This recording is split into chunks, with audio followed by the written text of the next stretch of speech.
Hi, my name's Kathy Millett and we're still looking at Tarmac. This week we're using texture sprays by Rust-Oleum. Very easy to use, and a big thanks to Ken Hamilton who put me onto this one.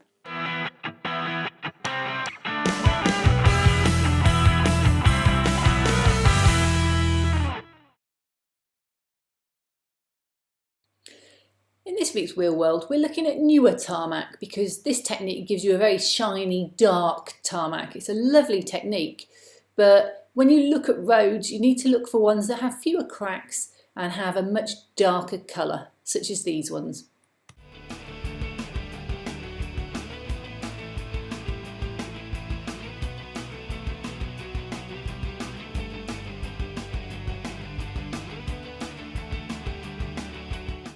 So I started my Tarmac series, and Ken Hamilton, who I know through Facebook and internet and various forums, emailed me and said, why don't you try this Rust-Oleum spray onto card? It's incredibly easy, looks good, comes in 2 colours, perfect. I thought, oh, got to try that. So I've added an extra video in, which is why the painting seems to be taking a long time to get to. So this week we're using these paints. They are Rust-Oleum, sorry, hold them a bit higher. Rust-Oleum textured paints. Now this one is aged iron, and it comes out, you can see the cap, comes out with a very nice sparkly kind of grey, black, slightly shiny finish. It's not completely matte, but not dissimilar to newly laid tarmac, and I've got to say I really like it. This is multicoloured finish, textured aged iron. I got mine on Amazon, and they were £8–9 quid each, so not expensive. This is Desert Bisque, also a textured multicolour finish, and I really do like this one as well. This is more for concrete. I will say I think the grains on this when you spray it show up a little bit more, so it's there's little dark specks in it that to me are just a little bit too large and obvious for a really great technique, but it is a really good paint, goes on easily, and actually you can use it straight out the can.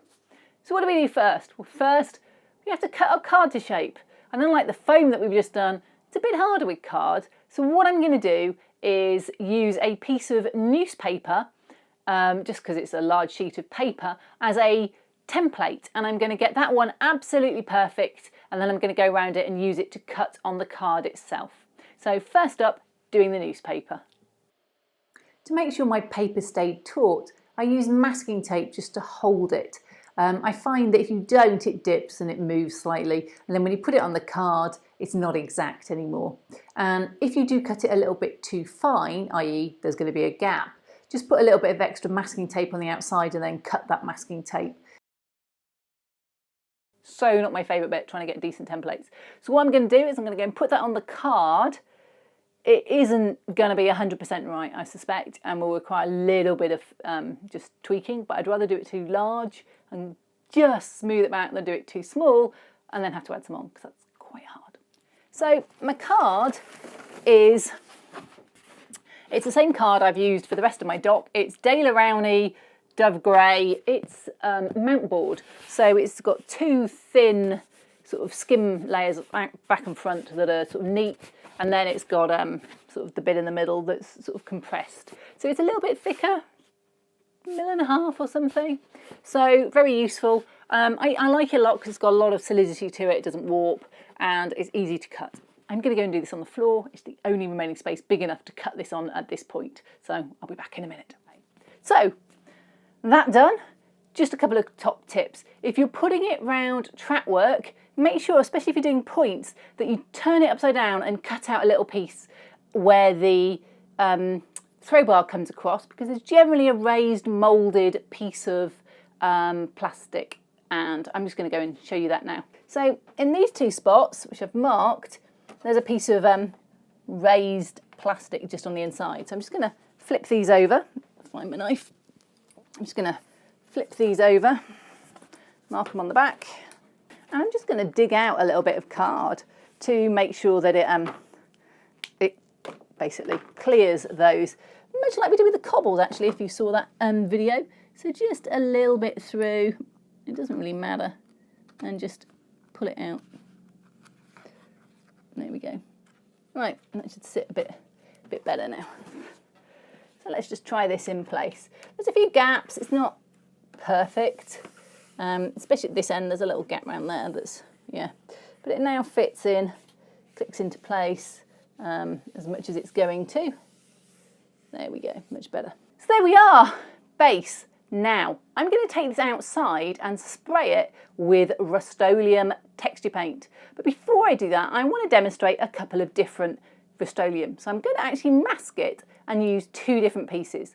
So this is a yard office by Woodland Scenics. It basically was a built-up that I've just painted and weathered quickly to throw in the centre here. But I quite like it, so it's going to live here permanently. So I'm just going to do another patch like this over here, but in the Rust-Oleum. So I've got some thick frog tape.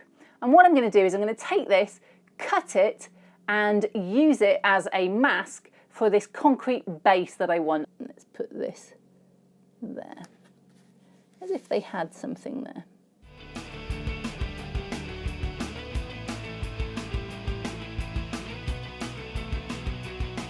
So there we go, I've got a masking tape edge. I'm just going to smooth that down well, and then I'm going to take this and use Rust-Oleum. I've done the first spray, which is the Asphalt. Wow, this is definitely my all-time favourite technique for tarmac. It's so easy. I did find the paint flooded quite a bit. You have to be very careful, but even where I've done that, it does look good. So I'm just going to take the masking tape off and put on the second layer of masking tape and the second spray paint, which is the paler one. Right, all the paint getting spray paint off when you have let it set overnight, which is what I've done. But, oh, it's coming off nicely. This is good. I just need to get an end. Here we go. Wow, look at this. It's bled a little bit underneath. That doesn't surprise me at all. It's kind of a sticky glue muck underneath. Interesting. It doesn't surprise me. I think it's actually that the glue is coming off my masking tape. That's very interesting. Obviously the solvent has caught the glue on my masking tape, so a little bit of a little roll. I'll just get that off. It's not quite fitting in now because of this around the edges. I tried not to spray the edges particularly, but that does happen. So I'll have a bit of a sort of a little sand or something later. Here we go. Easy enough just to rub glue off normally. I've never had masking tape do that to me before. It's a new first. Wow, this is amazing. Look at it. You can see the odd ripple at certain angles of light where I probably oversprayed, but actually in this sort of flat level, not that bothered. My next one is just to put some more of that thick masking tape around the outside, but it's now bumpy, so it's not going to seal. So when I spray it, I'm going to have to make sure that I really am very careful about not putting too much on, because I did flood this, and if I flood the next one, it'll just run under that masking tape and ruin the effect.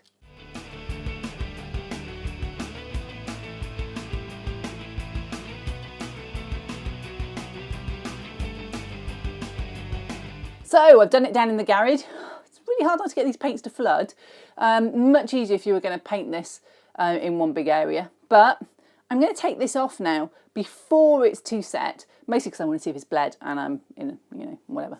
And it doesn't matter when I take it off as long as I don't scratch it. So this is still quite sticky and damp. I just don't want it bleeding underneath. And when you have masking tape, it will bleed under. There we go. Oh, that's impressive. I was worried about that. I needn't have been. Right, I'm not going to touch it too much, but I am just going to, put it the right way around. Put it loosely in place. Look at that. Okay, you can see it will need a little bit of a clip in one or two of these places that are a bit fine. So I'll just smooth them off in a bit. Wow, that was a really, really easy, simple technique. It looks amazing straight out the can. You wouldn't even need to paint it. Of course I will, because my area's now got about 7 techniques on it, and my dock does need to look cohesive. And that, funnily enough, is next week's video, how to paint tarmac. So this is what it looks like straight out of the can. I really do like it. It looks impressive. It's got a nice natural sparkle. It's a brand new tarmac. You couldn't use it for an aged one, but it's got lovely texture. Everything about it just says, yep, this is a great product, and it's easy to spray. So I would definitely recommend this and use it again. Now, I did paint it, and here's a few pictures of it after it was painted. I just wanted to, it's not quite done, there's some weeds to go on, but I just wanted to tie it into the rest of my dock area. You don't need to do this though unless you want to do an older tarmac.